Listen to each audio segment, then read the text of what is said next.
नमस्कार दोस्तों, और आप सभी ने देखा कि बीपीएससी की जो एग्ज़ाम की डेट है वो आ चुकी है। 30 अप्रैल को एग्ज़ाम नहीं होने जा रही है। अब एग्ज़ाम जो है वो 7 मई को होगी। नोटिफिकेशन आ गई है और आप सभी में उत्सुकता के साथ ही टेंशन की जो घड़ी है वो भी आ गई है कि अब बचे हुए जो 2 महीने से कुछ कम समय है उसमें करें तो क्या करें। सबसे पहले मैं आपको बताऊंगा कि जो भी बुक्स आपने मेरे वीडियो में देखा था उसके अकॉर्डिंग उसका रिवीजन आप करते रहिए। जैसे कि आपको करना था कि मेरे द्वारा लिखी गई जो किताब थी जीएस की केबीसी नैनो वाली, उसका रिवीजन करना है। लेकिन सबसे अधिक ज़रूरी है कि इस समय आपको अब प्रैक्टिस सेट करनी पड़ेगी।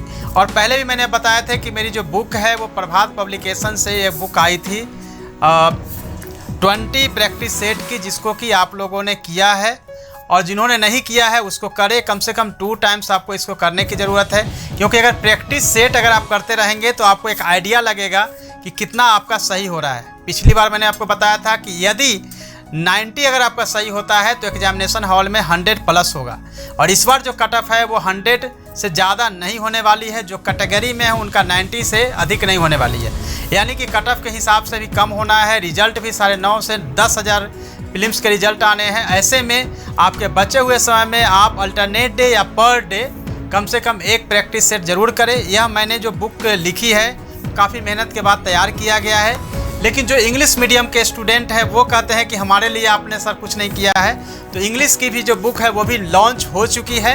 यह प्रैक्टिस सेट भी जो है 20 प्रैक्टिस सेट है, जिसको कि आप करेंगे। यानी इंग्लिश मीडियम के लिए भी आपके पास जो प्रैक्टिस सेट अवेलेबल नहीं थी वो प्रभात पब्लिकेशन से ही यह प्रैक्टिस सेट अवेलेबल हो गई है, तो इससे आप प्रैक्टिस कर सकते हैं।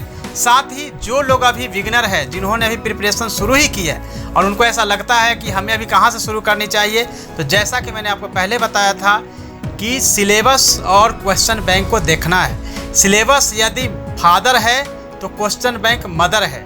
इसीलिए मैंने इसी को ध्यान में रखते हुए मेंस का जो यह प्रैक्टिस या सॉल्व पेपर्स है उसको मैंने इसमें किया है।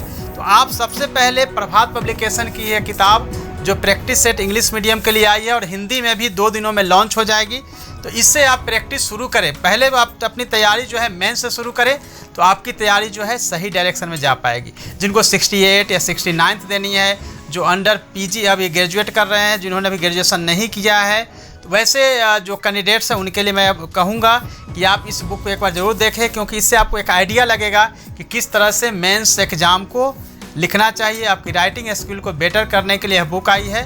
फिर से मैं एक बार आप सभी को शुभकामनाएं देते हुए कि आप 7 मई की तैयारी कर रहे हैं, बहुत सारी शुभकामनाएं आप सभी को।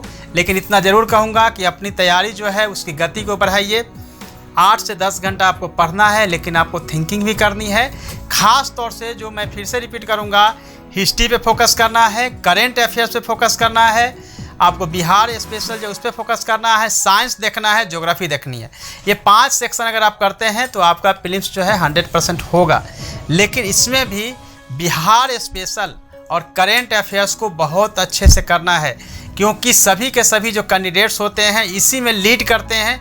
यदि यह 2 सेक्शन को अगर आपने इग्नोर किया तो आप 67 नहीं बल्कि 68 की तैयारी करिए। और जिन्होंने भी करेंट अफेयर्स और बिहार स्पेशल को अच्छे से किया उनका 67 जो एग्ज़ाम है उसको क्रैक करना, प्रीलिम्स निकालना ईजी हो जाएगा। बहुत बहुत धन्यवाद। जल्दी ही फिर आपको हम नए वीडियो के साथ मिलेंगे।